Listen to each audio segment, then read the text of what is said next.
চলো আজ কিছু ছবি তোমাদের সাথে শেয়ার করে দিই। আর এই ছবিগুলো দেখতেই পাচ্ছ, এই মুখগুলোর সাথে হয়তো অনেকেই তোমরা পরিচিত যারা আমার ব্লগ দেখো। তো এগুলো সব হলো আমার স্কুলের ফ্রেন্ড, মানে মামামের স্কুলের মামামের থ্রু দিয়ে সবার সাথে পরিচিত হয়েছে আর কি। আমরা অনেকেই বসে থাকতাম একসাথে, তো অনেক খাওয়া দাওয়া অনেক পিকনিক তো হয়েছে, তো তাদের মধ্যে এখানে সবাই আছে। তো যাই হোক, দিনটা তো ছিল আমার অ্যানিভার্সারি, তো সবাইকে ইনভাইট করেছিলাম পুরো ফ্রেন্ড সার্কেলটাকে। আর ফ্রেন্ডের সাথে তো তাদের বাচ্চারাও ছিল। আর এই দেখো ফাইনালি চলে এসছে বাচ্চারা। তো ভাবলাম যদিও আমার অ্যানিভার্সারি, কিন্তু যেহেতু বাচ্চারা সবাই আসবে মায়েদের সাথে, তো ভাবলাম মামামের বার্থডেটাই সেলিব্রেট করে নিই, কেন নেক্সট দিনই হলো মামামের বার্থডে, ঠিক আছে। তো যাই হোক, ওর বার্থডের জন্য আলাদা একটা স্পেশাল কেক আনা হয়েছিল, প্লাস আমার অ্যানিভার্সারির জন্য একটা কেক আনা হয়েছিল, দুটো কেক আনা হয়েছিল, কিন্তু অ্যানিভার্সারি কেকটাই কাটা হয়নি, বার্থডে কেকটাই কেটেছি।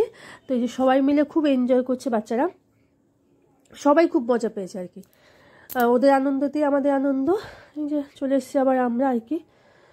আর এই যে চলে এসে হলো আমার কর্তামশাই, তো হ্যাপি অ্যানিভার্সারি। আর ফাইনালি সবাই খেতে বসে গেছে লাস্টে।